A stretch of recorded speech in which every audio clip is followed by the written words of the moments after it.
เอาสบายดีเนาะพ่อแม่พี่น้องหมดสุขคนเนาะตอนนี้เราก็อยู่วัดพี่น้องเนาะมื้อนี้ก็เป็นบุญเข้าพรรษาเนาะพี่น้องเนาะ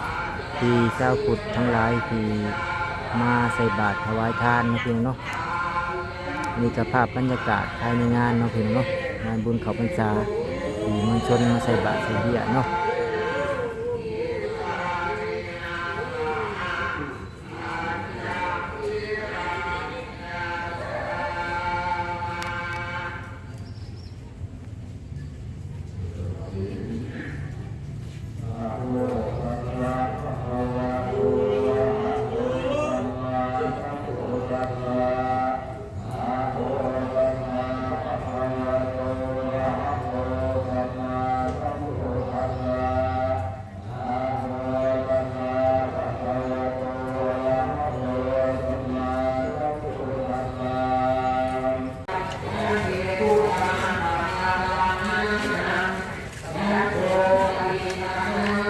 ตอนนี้ก็กำลังใส่บาตรเนาะพี่น้องเนาะเป็นตั้งบาตรเนี่ยเนาะพี่น้องเนาะเป็นบริญาณเนาะให้ชาวพุทธใส่บาตรเนาะพี่น้องเนาะจัดเป็น2แถวเนาะ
นี่คือภาพบรรยากาศภายในงานบุญเข้าพรรษาเนาะพี่น้องเนาะที่มวลชนชาวพุทธทั้งหลายมาใส่บาตรตามวัดตามวาเนาะพี่น้องเนาะ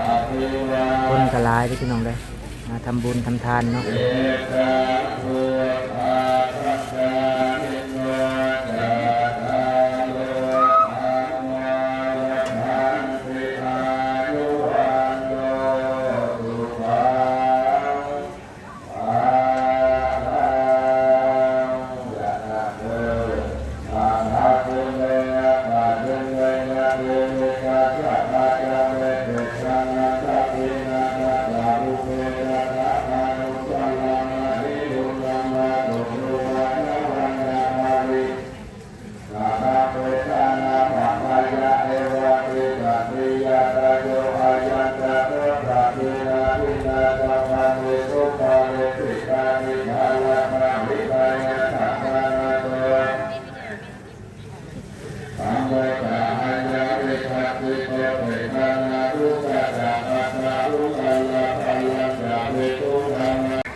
นะโมตัสสะภะคะวะโตอะระหะโตสัมมาสัมพุทธัสสะนะโมตัสสะภะคะวะโตอะระ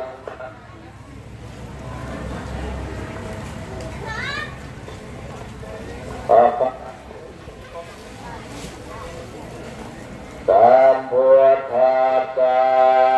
พุทธังสรณังคัจฉามิธัมมังสรณังคัจฉามิสังฆัง บรรยากาศการใส่บาตร บุญเขาพรรษาเนาะพี่น้องเนาะอยู่วัดพินโพไซยารามเนาะพี่น้องเนาะเมืองไกรสอนแขวงสะวรรณเขตเนาะพี่น้องเนาะ เมตุติยามปิธัมมังสรณังคัจฉามิทุติยามปิสังสรณังคัจฉามิตติยามปิพุทธังสรณังคัจฉามิตติยามปิธัมมังสรณังคัจฉามิตติยามปิสังสรณังคัจฉามิ